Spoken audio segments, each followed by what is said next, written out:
یہ کیس ہے انڈیا کے سب سے شرمناک اور دل دہلا دینے والے اسکینڈلز میں سے ایک کا۔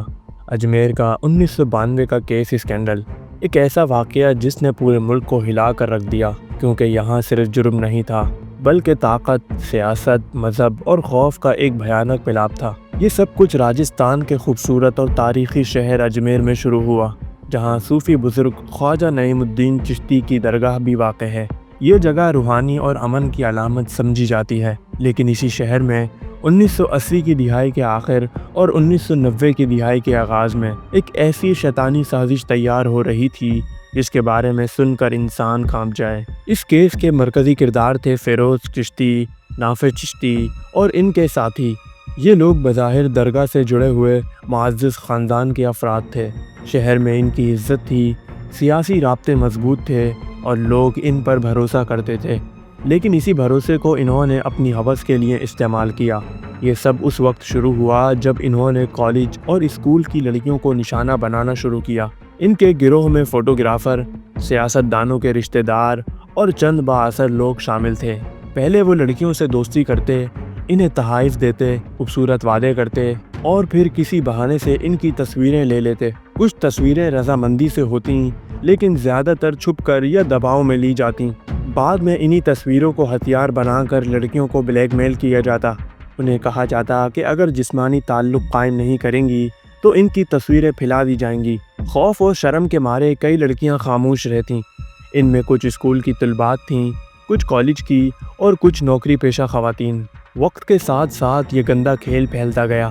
ان درندوں نے نہ صرف خود ان لڑکیوں کو اپنی ہوس کا نشانہ بنایا، بلکہ اپنے دوستوں اور سیاسی تعلقات رکھنے والے لوگوں کو بھی ان کے پاس لے جانے لگے۔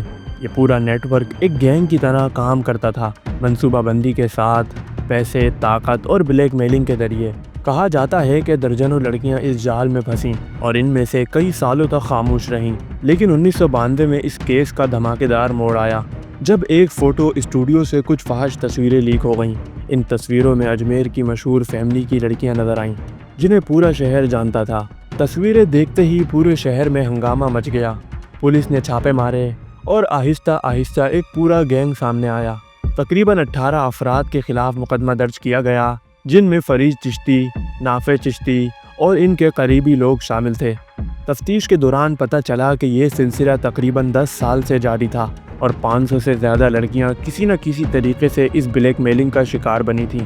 سب سے خوفناک بات یہ تھی کہ کچھ متاثرہ لڑکیاں خودکشی کر گئیں کیونکہ وہ اس شرمندگی کو برداشت نہ کر سکیں۔ باقیوں نے گھر چھوڑ دیے یا ہمیشہ کے لیے خاموشی اختیار کر لی۔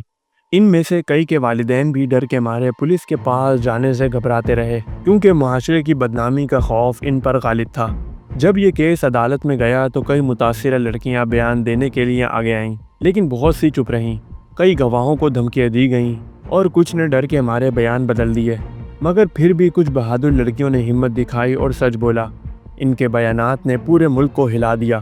عدالت نے 1998 میں کیس کا فیصلہ سنایا اور کچھ مرکزی ملزمان کو عمر قید کی سزا سنائی گئی، مگر انصاف مکمل نہیں ہو سکا۔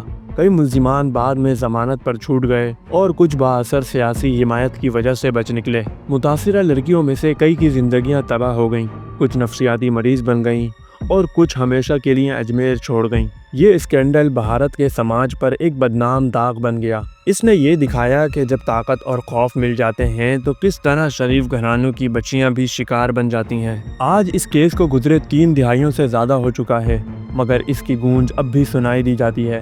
اجمیر کے لوگ آج بھی اس واقعے کو یاد کرتے ہیں تو شرم اور غصہ محسوس کرتے ہیں۔ یہ واقعہ اس بات کی علامت بن گیا ہے کہ معاشرے میں طاقتور لوگ جب اپنے آپ کو قانون سے اوپر سمجھنے لگتے ہیں تو ظلم عام ہو جاتا ہے۔